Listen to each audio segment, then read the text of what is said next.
makeup air and the makeup air unit probably is equally as important to a commercial kitchen as the exhaust. We have to have balance of air movement in a kitchen. That balance of air movement comes from three different sources. One's the transfer of air that is just in the building. Second is the amount of air being brought into the kitchen. And the third is the amount of air being drawn out of the kitchen. The amount of air drawn out has to equal the amount of air brought in or being transferred from the space that's around the kitchen.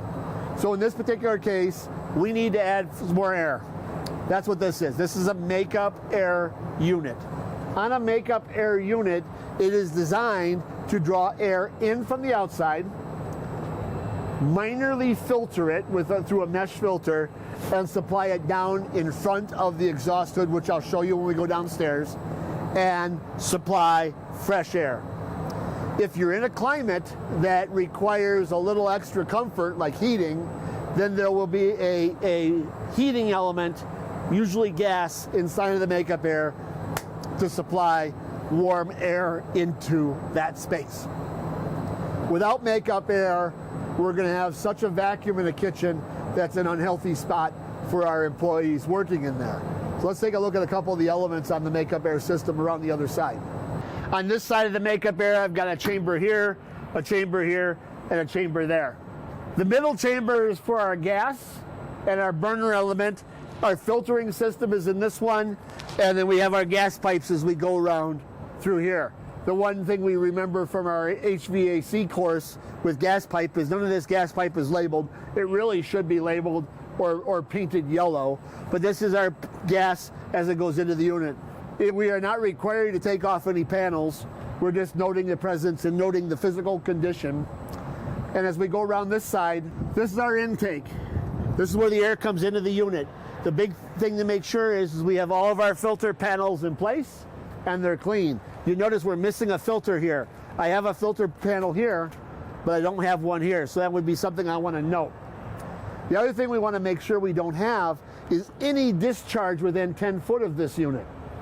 And so if I'm looking at this and I've got the discharge of, you should be able to see me from there, I've got the discharge from this furnace here. Is that 10 foot? It is. We want to make sure there's nothing within 10 foot of this straw. That would include plumbing stacks, exhausts of any type, including from one of these packaged units. So we just want to double check that. Look at the physical condition, and then go inside and look at the intake. Let's go take a look at that now.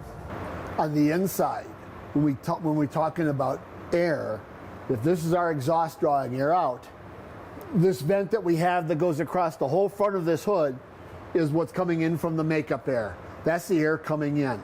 So that air, plus the air from the rest of the restaurant and the rest of the open space, is added together to equal how much air is being drawn out. So as an example, if I had 1,000 cubic feet of air from the transfer spot and 7,000 cubic feet of air being brought in from the makeup air, then that would equal 8,000 cubic feet. If I had a fan that was 8,000 cubic feet, then we'd be in perfect balance.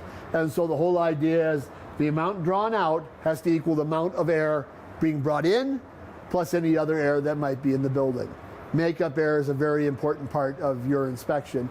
Most of that is beyond the CommSop, but it is important to identify because that is part of the exhaust system.